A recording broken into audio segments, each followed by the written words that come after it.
général, ce sont les choses que vous êtes censé déjà savoir, et si vous ne les connaissez pas, bah, c'est dommage. Continuons.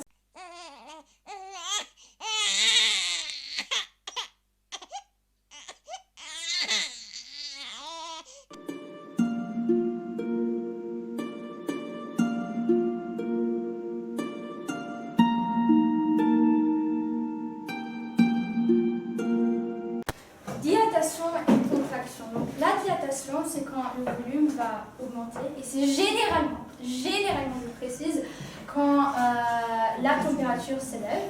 Et la contraction, c'est le contraire de la dilatation, c'est quand le volume va diminuer. Généralement, cela se passe quand la température baisse.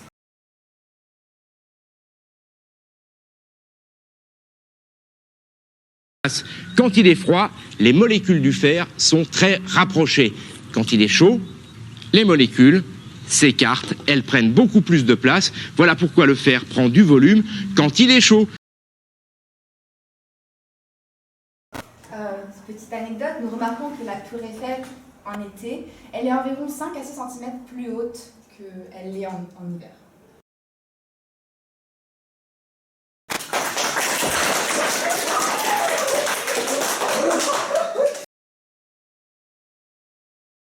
L'eau est bien un cas tout à fait particulier.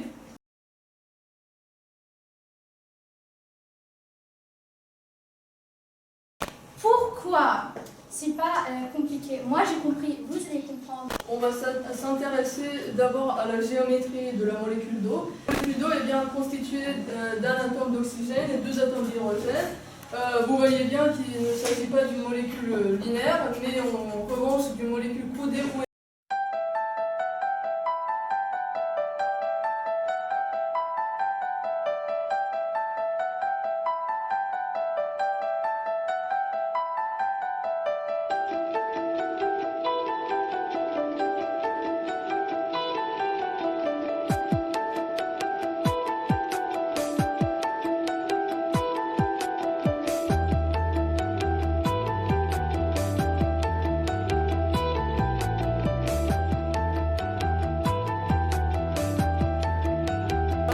Électronégativité.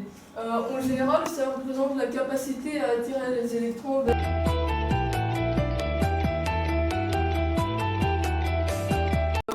Ici, je vous ai représenté le tableau périodique avec les valeurs qui correspondent à l'électronégativité de chaque atome, d'où on peut voir que oxygène il vient de 3,4 et hydrogène est de 2,2.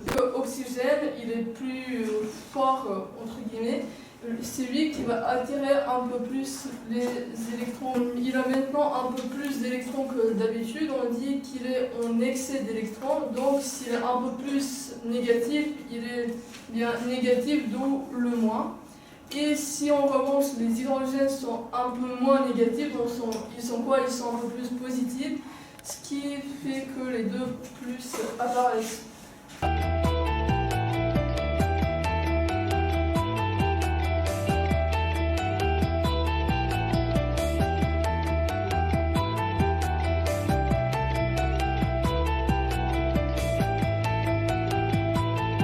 Mais c'est juste pour représenter que chaque molécule est constituée d'une partie négative et une partie positive.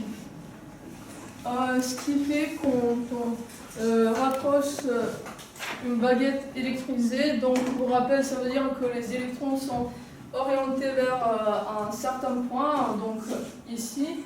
Cela va orienter les parties positives. Il est tout à fait possible de dévier un filet d'eau.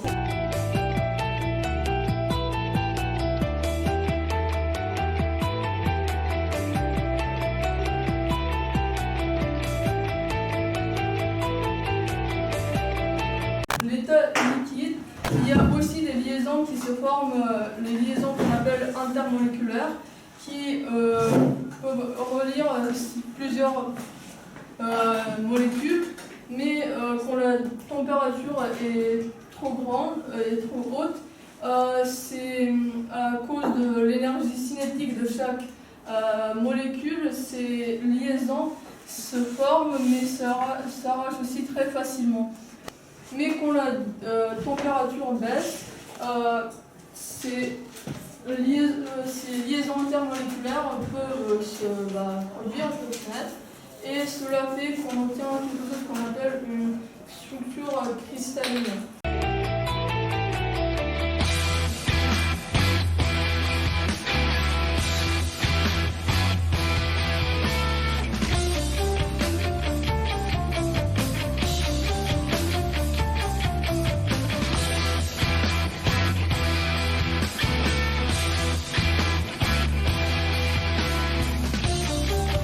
Et nous allons remarquer que l'eau, 1 kg d'eau solide va prendre plus de volume que 1 kg d'eau liquide.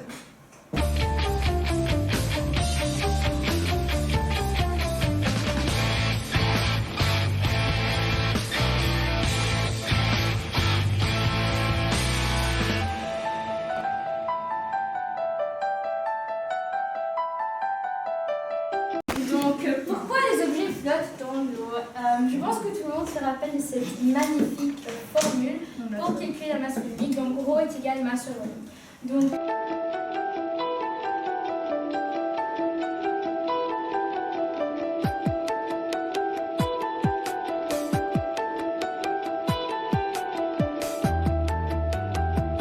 un objet va flotter si sa masse volumique globale est inférieure à la masse volumique de l'eau, qui est 1 kg par litre.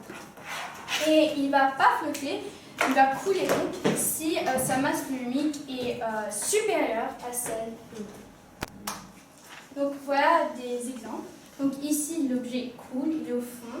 Donc la masse volumique de l'objet est supérieure que 1 kg par litre Qui est la masse volumique de l'eau. Ici il n'est pas tout au fond, mais il ne flotte pas. Donc sa masse volumique est égale à celle de l'eau, donc comme tu as dit 1 kg par litre. Et ici il flotte, donc sa masse volumique globale est inférieure que celle de l'eau. À quoi cela vous servez dans la vie? Un peu inutile, mais si vous allez jamais peut-être en Égypte à Hurghada et vous dites ah j'ai envie de faire de la plongée avec l'air dans une bouteille, vous avez besoin de savoir ça pour avoir le diplôme.